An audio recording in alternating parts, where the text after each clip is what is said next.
Hello दोस्तों, प्रतिमा GS academy पे आप सभी का स्वागत है। आज का पहला बिंदु है 53वां भारतीय अंतर्राष्ट्रीय फिल्म महोत्सव गोवा में आयोजित हुआ। अभिनेता चिरंजीवी को Indian film personality of the year 2022 चुना गया।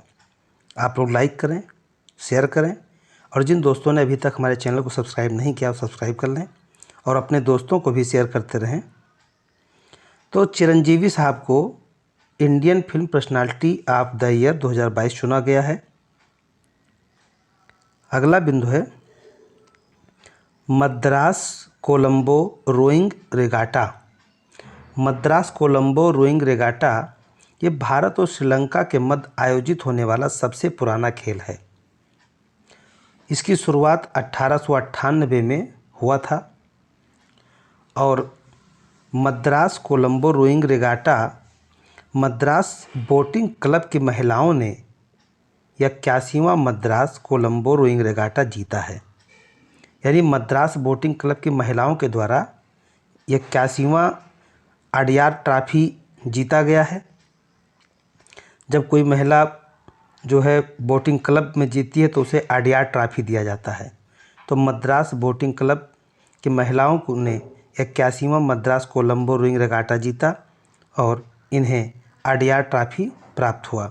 वहीं पुरुष श्रेणी में कोलंबो रोइंग क्लब ने दीपम ट्रॉफी प्राप्त किया। दीपम ट्रॉफी अडयार ट्रॉफी महिलाओं को मिलता है, दीपम ट्रॉफी पुरुषों को मिलता है। इस खेल का आयोजन कोलंबो श्रीलंका में किया गया। अगला बिंदु है हाथी मृत्यु ऑडिट। तमिलनाडु के वन विभाग ने राज्यों में हाथियों की मौत के रिकॉर्डिंग और निगरानी के लिए भारत का पहला हाथी मृत्यु ऑडिट ढांचा पेश किया है। ऐसा करने वाला यह देश का पहला राज्य होगा। अगला बिंदु है भारत में मातृत्व मृत्यु दर 2018 से 20 के बीच। देखिए, समय समय पर हमारे देश में साथ साथ विश्व में भी मातृत्व मृत्यु दर आंका जाता है। इसका मतलब ये होता है कि जन्म देते समय मृत्यु होने वाली महिलाओं का दर कितना है और ये 1 लाख पे आंका जाता है। तो 2014 और 16 के बीच 130 प्रति लाख दर थी, जो कि 18-20 में कम होकर के यह 97 रह गई है।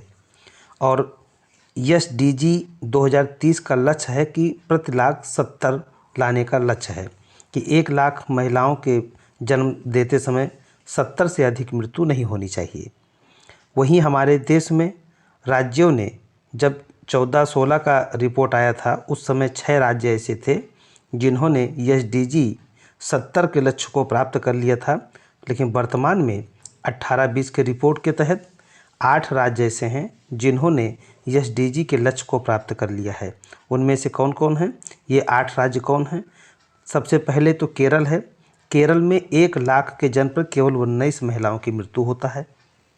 वहीं महाराष्ट्र नंबर 2 पे है 33, तेलंगाना नंबर 3 पर है 43, आंध्र प्रदेश 45, तमिलनाडु 54, झारखंड 56, गुजरात 57, कर्नाटक 69 प्रति लाख का स्थान है।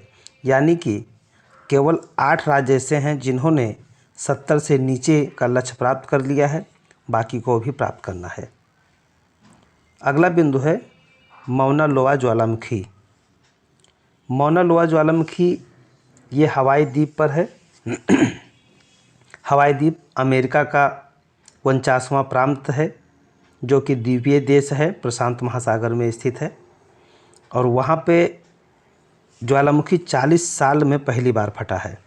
ये दुनिया का सबसे बड़ा सक्रिय ज्वालामुखी है मौना लोआ, लेकिन 40 साल पहले फटा था।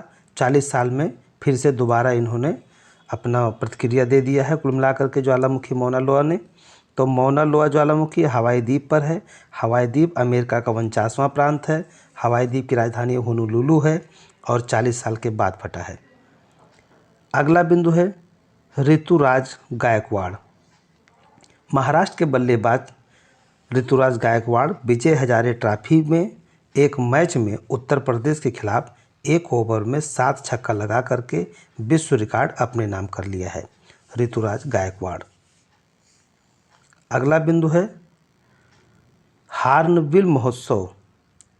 हॉर्नबिल महोत्सव नागालैंड की राजधानी कोहिमा के निकट आयोजित हुआ। ये 23वां संस्करण है।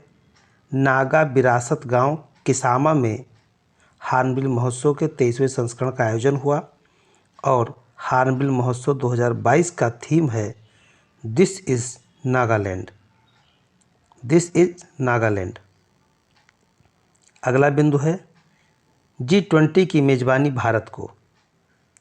दोस्तों, आप लोगों को ज्ञात होगा कि 1 दिसंबर 2022 को भारत G20 की मेज़बानी प्राप्त कर लिया है और पूरा साल यानी 30 नवंबर 2023 तक इसकी अध्यक्षता भारत के पास होगी। 200 से अधिक बैठकें का आयोजन भारत करेगा और उसमें जो शिखर सम्मेलन है, शिखर सम्मेलन का आयोजन 9 से 10 सितंबर 2023 को नई दिल्ली में आयोजित किया जाएगा। ये 18वां शिखर सम्मेलन होगा। 17वां शिखर सम्मेलन का आयोजन बाली में किया गया था। इसके पहले इंडोनेशिया के पास अध्यक्षता थी। हमने इंडोनेशिया से अध्यक्षता प्राप्त किया है। तो ये भी ध्यान रखिएगा कि हमने अध्यक्षता किससे प्राप्त किया है, तो इंडोनेशिया से प्राप्त किया है। और इंडोनेशिया में जो G20 का आयोजन हुआ वो कौन से नंबर का था? 17वां था। भारत में होगा कौन सा होगा? या 18वां होगा। और भारत ने जो अपना लोगो जारी किया और विषय यानी थीम रखा वसुधैव कुटुंबकम। वसुधैव कुटुंबकम, एक परिवार, एक पृथ्वी, एक भविष्य। हम तो बहुत पहले से हमारी संस्कृति में है, हम पूरे विश्व को गांव मानते हैं। वसुधैव कुटुंबकम उसका परिचायक है। और बांग्लादेश को हमने आमंत्रित राष्ट्र घोषित किया है। इसका मतलब ये होता है कि बांग्लादेश जितने बैठकें हम आयोजित करेंगे वो चाहे तो सब में आ सकता है, बैठ सकता है। तो ये अध्यक्षता करने वाले देश के पास अधिकार होता है कि किसको वो आमंत्रित करता है। तो हमने बांग्लादेश को आमंत्रित किया है। हमने 1 दिसंबर से 30 नवंबर 2023 तक की मेज़बानी अपने पास रखी है। 18वां G20 शिखर सम्मेलन 9-10 सितंबर 2023 को नई दिल्ली में आयोजित होगा। और जो लोगो है, लोगो कमल का फूल है। कमल के फूल के 7 पंखुड़ियों को 7 महाद्वीपों के रूप में दर्शाया गया है। इसमें कुछ भारत के राजनीतिक दलों ने विरोध किया था कि कमल का फूल भाजपा ने अपना परिचय दिया है। अब ये भाजपा ने अपना दिया कि किसका दिया, यहाँ पे लोगों को ये रहना चाहिए था, क्योंकि 7 पंखुड़ियाँ हैं, 7 महाद्वीपों का परिचायक हो रही हैं। हम आंतरिक मामलों में आपस में समझें, लेकिन जब वैश्विक मामला है तो हमें एक होना चाहिए। अगला बिंदु है भारत को वासेनार व्यवस्था की अध्यक्षता 1 जनवरी 2023 को प्राप्त हुआ है। वासेनार एक ऐसी व्यवस्था है जो स्वैच्छिक निर्यात नियंत्रण की व्यवस्था के तहत है। इसका गठन किया गया था 1996 में। इसका सचिवालय वियना में है, ऑस्ट्रिया की राजधानी है यूरोप में। और भारत 7 दिसंबर 2017 के दिन वासेनार व्यवस्था का 42वां सदस्य बना था। भारत भी 2017 में ही इसका सदस्य बना था और भारत को इसकी अध्यक्षता प्राप्त हो गई है। धन्यवाद। जय हिंद, जय भारत।